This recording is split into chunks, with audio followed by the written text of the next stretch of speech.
راجہ عمران حیدر المعروف راجہ خرم شہزاد باقاعدہ نمبردار مقرر۔ تلمبا سے ہمارے نمائندے مہر عمر حیات کی رپورٹ کے مطابق اسسٹنٹ کمشنر میاں چنو محمد اقبال کی زیر صدارت گورنمنٹ ہائی اسکول چک نمبر 7-8 کے سبزہ زار میں نمبرداری نظام کے حوالے سے ایک میٹنگ منعقد ہوئی۔ میٹنگ میں اسسٹنٹ کمشنر میاں چنو محمد اقبال کے علاوہ ہیڈ ماسٹر علی اقتدار دارا، محمد زبیر پٹواری، محمد جبران، ملک صادق ایوان، مرزا شفیق الرحمان، راجہ سہیل شہزاد، مہر نواب دادوانہ، مہر فیاض دولتانہ، فوجی محمد امین، میاں کیسر عباس، راجہ سید رسول، حافظ ندیم، طارق دولتانہ، راجہ حسیب عبدالغفار، محمد عامر عمران سمیت علاقہ معززین کی کثیر تعداد میں موجود تھے۔ سابقہ نمبردار راجہ فدا حسین مرحوم کی وفات کے بعد خالی نشست پر راجہ حسنین سرور اور راجہ عمران حیدر نمبرداری کے امیدوار تھے۔ اسسٹنٹ کمشنر میاں چنو محمد اقبال اور علاقہ معززین کی موجودگی میں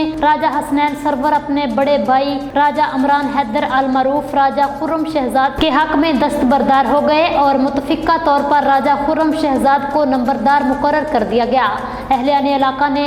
راجہ خرم شہزاد پر اعتماد کا اظہار کرتے ہوئے نمبردار بنانے کے حق میں فیصلہ کیا، جس پر اسسٹنٹ کمشنر محمد اقبال نے راجہ خرم شہزاد کو باقاعدہ چک نمبر 7-8 کا نمبردار مقرر کرنے کا اعلان کر دیا۔ راجہ خرم شہزاد کو نمبردار بننے پر علاقہ معززین اور دوست احباب نے مبارکباد دی اور نیک خواہشات کا اظہار کیا۔